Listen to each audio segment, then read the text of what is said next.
Imagine you're running an online store and want to predict which customers are most likely to make a purchase based on their browsing patterns. What if I told you there's a straightforward way to do this using a simple yet powerful algorithm? That's what the K-nearest neighbors algorithm, or KNN, is all about, and today we're going to dive into it. Welcome back to Knowledge Academy's YouTube channel. Today we'll know the basics of K-nearest neighbors algorithm, or KNN. This algorithm is an excellent starting point for anyone diving into machine learning because it simplifies the complex process of classification into something intuitive. By the end of this video, you'll not only understand how KNN works, but also see it in action as we use it to predict whether a customer will make a purchase based on their online behavior. In the field of machine learning, we often face the challenge of classifying data into categories. KNN excels in this area because it doesn't make complex assumptions about the data. Instead, it relies on the straightforward idea that similar data points are likely to belong to the same category. Think of it like this. If customers with similar browsing habits tend to make purchases, KNN can help predict whether a new visitor with comparable behavior will also make a purchase.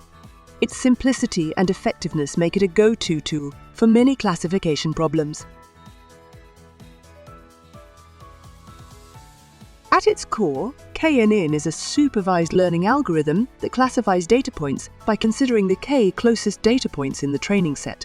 The algorithm determines the distance between the new data point and every other point in the dataset, usually using a metric like Euclidean distance. Then, it identifies the K closest neighbors and classifies the new point based on the majority category of those neighbors.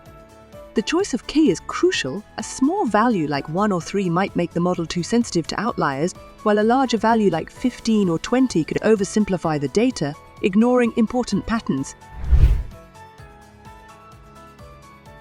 KNN works best in scenarios where you have labeled data, smaller datasets, and relatively clean data that's free of noise or inconsistencies.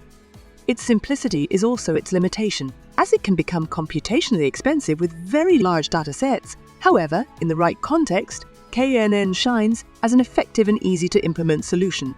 So there you have it, a quick walkthrough what KNN classification is. This is just a gist of what KNN is and what it offers. In the second part of KNN, classification, we will have an in-depth knowledge of this powerful algorithm. So, in the next video, we will be doing a hands-on project on KNN classification. If you enjoyed this video, hit the like button and subscribe to our channel for more exciting and informative content.